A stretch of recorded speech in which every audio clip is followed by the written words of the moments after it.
যখন 99% সম্পূর্ণ হয়ে গেল তখন দিদি মানে সিএম 4/2/2026 তারিখে নিজে গিয়ে পিটিশনার হিসাবে উনি মানে নিজেকে দাখিল করছেন যে আমি নিজে পিটিশনার, কিন্তু উনি ফার্স্ট পিটিশনার না, আমি ফার্স্ট পিটিশনার, আমি প্রথম। This channel does not promote any violent, harmful, or illegal activities. All content provided by this channel is meant for an educational purpose only. এই মুহূর্তে উপস্থিত হয়েছে সিও দপ্তরের সামনে। এসআইআরের প্রথম এসআইআর নিয়ে যখন নাগরিক চিন্তিত, নাগরিক হয়রানি, সেই সমস্যা সমাধান করতে সর্বপ্রথম পিটিশনার দায়ের করেছিলেন মুস্তারি বানু। আজকে তাকে সঙ্গে আমি পেয়ে গেছি, জেনে নেব বিস্তারিত। বলছিলাম, যখন নাগরিকদেরকে হয়রানি করছিল সর্বপ্রথম সুপ্রিম কোর্টের পিটিশনার এসআইআরের পিটিশনার দায়ের করেছিলেন আপনি, কিন্তু সর্বশেষ 99% কাজ হয়ে যাওয়ার পর বাংলার সুপ্রিমো মমতা ব্যানার্জি সুপ্রিম কোর্টে গেছে, আপনার ক্রেডিটটা উনি নিয়েছেন, কি বলবেন এই বিষয়ে? এই বিষয়ে কি বলবো, আমাদের পশ্চিমবাংলার মানুষ তো হয়রান আর হেনস্থা হচ্ছে, এসব আতঙ্কে ভুগছে। আতঙ্কে ভোগার ফলে কি হচ্ছে, কেউ কেউ ভাবছে যে আমাদের থেকে দেশ থেকে এসআইয়ের নামে কি করছে, সিএম এসআইয়ের নামে একটা এনআরসির মতো ভয়, মানে সাধারণ মানুষ এত হয়রান আর হেনস্থা হচ্ছে। এইভাবে আমি সুপ্রিম কোর্টে প্রথম মামলা দায়ের করেছিলাম 11ই নভেম্বর 2025 সালে। হ্যাঁ, তারপরে এটার রায় আপনার 19 জানুয়ারি 2026 সালে হয়।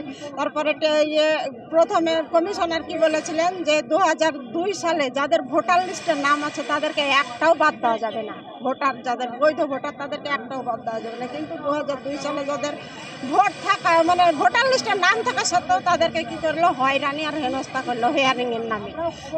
কী করলো, তাদেরকে হেয়ারিং করতে হলো, সেই 1-1.5 মাস ধরে নিজেদের কাজকর্মকে বলি দিয়ে তারা হয়রান আর হেনস্থা হলো এই মানে হেয়ারিংয়ের কপি জমা দেওয়ার জন্য।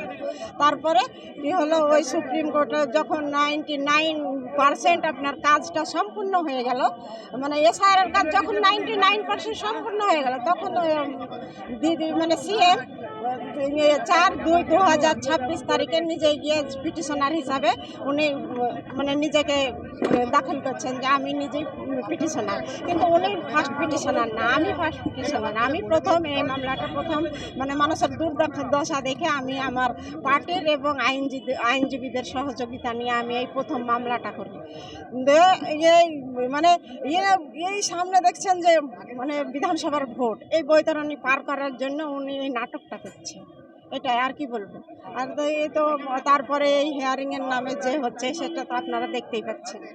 আজকের এই কর্মসূচিতে আপনি যোগদান করে কতটা খুশি?